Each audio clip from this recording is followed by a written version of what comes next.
നമസ്കാരം. സുദർശന TV ചാനലിലേക്ക് ഏവർക്കും സ്വാഗതം. നിങ്ങൾ പ്രശ്നങ്ങളെ നേരിടുന്ന വ്യക്തികളാണെങ്കിൽ ഞങ്ങളുടെ കമൻറ്റ് ബോക്സിൽ നിങ്ങളുടെ പേരും നാളും രേഖപ്പെടുത്തുക.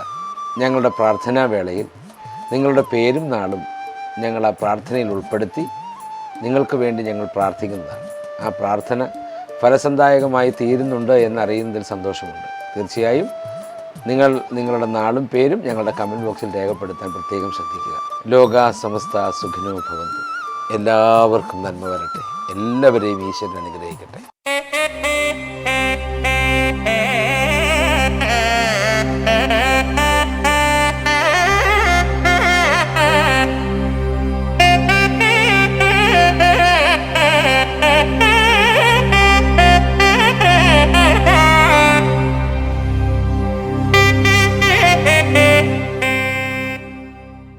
സുദർശന TV ചാനൽ 2025 വാർഷിക നക്ഷത്ര ഫലങ്ങളാണ് നിങ്ങൾക്ക് മുമ്പിൽ പറയുന്നത്. ഉത്രാടം നക്ഷത്രത്തെക്കുറിച്ചാണ് ഇന്ന് പറയുന്നത്.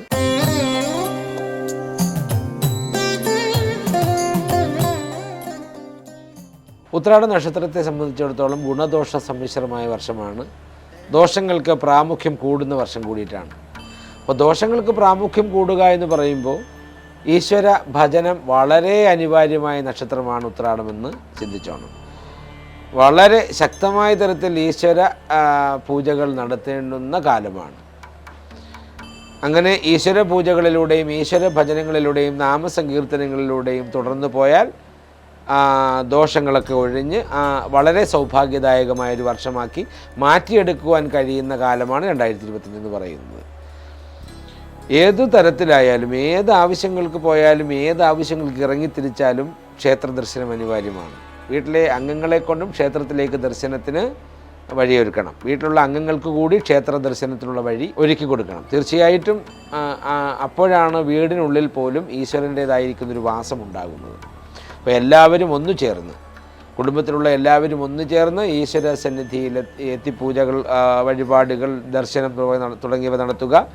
വീട്ടിലിരുന്ന് ഭജനപരമായിട്ടുള്ള കാര്യങ്ങൾ ചെയ്യുക. തൊഴിൽ പുരോഗതിയും തൊഴിൽ മാറ്റവും ആഗ്രഹിക്കുന്നവർക്ക് സാധ്യമാകും. വളരെ ദോഷപരമായ കാര്യങ്ങളാണ് ഈ വർഷം ഉണ്ടാകുന്നെങ്കിലും ഞാൻ പറയില്ലേ, കുറച്ചൊക്കെ നന്മകൾ ഉണ്ടാകുന്ന വർഷം കൂടിയിട്ടാണ്. ഈശ്വര ഭജനത്തിലൂടെ ആ നെഗറ്റീവുകളെല്ലാം തന്നെ പോസിറ്റീവുകളായി മാറുന്നൊരു വർഷം കൂടിയിട്ടാണ്. അതിനുവേണ്ടി ഈശ്വര ഭജനം വളരെ അനിവാര്യമാണ്. തൊഴിൽ പുരോഗതി, അതുപോലെ തന്നെ തൊഴിൽ മാറ്റം ആഗ്രഹിക്കുന്നവർക്ക് സാധ്യമാകുന്ന വർഷമാണ്. ബിസിനസ്സിലൊക്കെ പുരോഗതി ഉണ്ടാകുന്നൊരു വർഷമാണ് 2025 എന്ന് പറയുന്നത്. പിണങ്ങി നിൽക്കുന്നവർ, അതായത് കാലങ്ങളായി നമ്മുടെ കുടുംബത്തിൽ നിന്ന് പിണങ്ങി നിൽക്കുന്നവരൊക്കെ തന്നെ തിരികെ നമ്മളിലേക്ക് അടുക്കുന്നൊരു വർഷമാണ്. അതൊക്കെ ചെയ്യുമ്പോഴും ചില നെഗറ്റീവുകൾ അവിടെയൊക്കെ ഉണ്ടാകാം. ആ നെഗറ്റീവുകളൊക്കെ മാറുന്ന, അല്ലെങ്കിൽ ചില ദോഷപരമായ വ്യവസ്ഥകളൊക്കെ ഉണ്ടാവാം. ആ ദോഷകരമായ വ്യവസ്ഥിതികൾ മാറുന്നതിനായിട്ടാണ് നമ്മളെ കൊണ്ട് കഴിയുന്ന സമയത്ത് അത്രയും ക്ഷേത്രങ്ങളിലേക്ക് പോകണമെന്നും പൂജാതി കർമ്മങ്ങളിൽ നമ്മൾ ബന്ധപ്പെട്ട് നിൽക്കണമെന്നൊക്കെ പറയാനുള്ള കാരണം. വിവാഹ തടസ്സങ്ങളൊക്കെ മാറുന്ന ഒരു വർഷമാണ്. 2024 വരെ ഉണ്ടായിരുന്ന ആ വിവാഹ ബുദ്ധിമുട്ടുകൾ നാളുകൊണ്ടുള്ള ദോഷങ്ങളാണ്, അല്ലെങ്കിൽ ഈ പറഞ്ഞതുപോലെ ചില ദോഷകാര്യങ്ങൾ, ചില പ്രവർത്തനങ്ങൾ, ചില കർമ്മങ്ങൾ കൊണ്ടൊക്കെ വിവാഹങ്ങൾ നടക്കാതെ ഇരുന്ന യുവതീ യുവാക്കൾക്ക് 2025 വിവാഹം നടന്നു കിട്ടുക തന്നെ ചെയ്യും. ഞാൻ നേരത്തെ പറഞ്ഞതുപോലെ ക്ഷേത്ര ചൈതന്യങ്ങളെ ഉണർത്തേണ്ടുന്നത് വളരെ അനിവാര്യമാണ്. അങ്ങനെ ഉണർത്തി കിട്ടിയാൽ നിങ്ങളുടെ പാപദോഷങ്ങളൊക്കെ മാറി ഒന്നിനും ഒരു വിഷയമല്ലാതായി മാറുന്ന കാഴ്ച നമുക്ക് കാണാം. ഈശ്വരൻ്റേതായിരിക്കുന്ന ഭജനത്തിലൂടെ നമുക്കുണ്ടാകുന്ന സകല ദോഷങ്ങളും ഒഴിഞ്ഞു മാറുന്നതായി നമുക്ക് കാണാൻ കഴിയുക തന്നെ ചെയ്യും. അപ്പോൾ പല തടസ്സങ്ങളും ഈശ്വരൻ്റേതായിരിക്കുന്ന അനുഗ്രഹത്താൽ മാറിപ്പോകുന്നത് നമുക്ക് കാണാൻ കഴിയും. അതുപോലെ വിദ്യാർത്ഥികളെ സംബന്ധിച്ചിടത്തോളം പ്രത്യേകം ശ്രദ്ധിക്കണം. അലസത കൂടുന്ന ഒരു വർഷമായിട്ട് കണക്കാക്കേണ്ടി വരുന്നു. കാരണം ആര് പറഞ്ഞാലും കേൾക്കില്ല, എന്തു പറഞ്ഞാലും കേൾക്കില്ല. അവൻ തന്നെയും ചിന്തിക്കുന്ന പ്രവർത്തനങ്ങളൊന്നും നന്മയുടെ വഴിയിലൂടെ നടക്കില്ല. അതൊക്കെയാണ് അലസത വന്നു ചേർന്നാലുള്ള കുഴപ്പം. അപ്പോൾ ആ അലസത മാറ്റിവെച്ച് നമ്മളിത് പറയുന്നതിന് വേണ്ടിയിട്ടാണ് ജ്യോതിഷ വിചിന്തനം ചെയ്യുന്നത്. നമുക്കുണ്ടാകുന്ന ബുദ്ധിമുട്ടുകൾ, തെറ്റുകൾ, കുറവുകളൊക്കെ പരിഹരിക്കുന്നതിന് വേണ്ടിയിട്ടാണ് ജ്യോതിഷ പ്രവചനങ്ങൾ ഉണ്ടാകുന്നത്. അപ്പോൾ നേരത്തെ നമ്മൾ അറിയുമ്പോൾ അതറിഞ്ഞ് പ്രവർത്തിക്കുക. എൻ്റെ ഈ വർഷത്തെ ജീവിതത്തിൽ ഇങ്ങനെയുള്ള കുഴപ്പങ്ങളൊക്കെ ഉണ്ടാകും, ആ കുഴപ്പങ്ങൾ വളരെ ഞാനായിട്ട് തന്നെ ശ്രദ്ധിക്കണമെന്ന് ഓരോ വ്യക്തികളും തീരുമാനമെടുക്കണം. അങ്ങനെ തീരുമാനമെടുത്താൽ അലസതയൊക്കെ മാറ്റിവെച്ച് എന്ത് കാര്യത്തിൽ ഇറങ്ങി പുറപ്പെടുമ്പോഴും മനസ്സിൽ ഇനി നാളെ മതി എന്ന് വിചാരിക്കാതെ ഇറങ്ങി പ്രവർത്തിക്കുക. അലസത മാറി മുമ്പോട്ട് പോയാൽ വിജയമുണ്ടാകും. അപ്പോൾ വിദ്യാർത്ഥികൾ പൊതുവിൽ അക്കാര്യം ഒന്ന് ശ്രദ്ധിക്കണം. അലസത കൂടുതലുണ്ടാകുന്ന വർഷമാണ് 2025. സ്വയമേവ എൻ്റെ ജീവിതമാണ് വിദ്യാഭ്യാസത്തിലൂടെ എനിക്ക് ലഭിക്കുന്നത്, ആ ജീവിതത്തെ ശക്തമാക്കേണ്ടത് എൻ്റെ കടമയാണെന്ന് ചിന്തിച്ചുകൊണ്ട് തന്നെ പഠിക്കാൻ ഇറങ്ങുക. രക്ഷിതാക്കൾ പ്രത്യേകം വിദ്യാർത്ഥികളെ ശ്രദ്ധിക്കുക. അതുപോലെ തന്നെ തൊഴിലിലൊക്കെ സ്ഥാനക്കയറ്റം ലഭിക്കുന്ന വർഷമാണ്. സാമ്പത്തിക പുരോഗതി ഉണ്ടാകുന്ന വർഷമാണ്.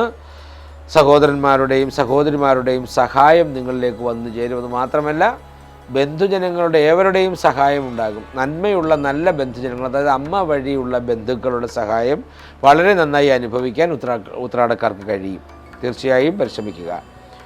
പിന്നെ കാർഷിക മേഖല, സാഹിത്യ മേഖല, രാഷ്ട്രീയ മേഖല തുടങ്ങിയ ജനസമ്മതമായ മേഖലകളിലൊക്കെ പ്രവർത്തിക്കപ്പെടുമ്പോൾ വളരെ അംഗീകാരത്തോടു കൂടി പ്രവർത്തിക്കുവാൻ കഴിയും. എല്ലാവരുടെ ഇടയിലും ഒരു പ്രത്യേക സ്ഥാനം, ഒരു പ്രത്യേക ഇഷ്ടം നേടിയെടുക്കുവാൻ കഴിയുന്ന വർഷമാണ് ഉത്രാടം നാളുകാരെ സംബന്ധിച്ചിടത്തോളം 2025.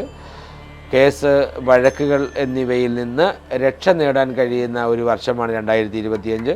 കാര്യമാത്ര പ്രസക്തമായ തരത്തിൽ കേസിൽ നിന്നും അതുപോലെ തന്നെ മറ്റ് അപകടങ്ങൾ സംഭവിക്കുന്നതിൽ നിന്നൊക്കെ രക്ഷപ്പെടാൻ കഴിയും. നമുക്ക് കാണാൻ കഴിയും, നമുക്കൊരു വലിയ അപകടം വന്നു ചേരേണ്ടതിനെ വളരെ കാര്യക്ഷമതയോടുകൂടി ഭഗവാൻ മാറ്റി നമുക്ക് കാണാൻ കഴിയും.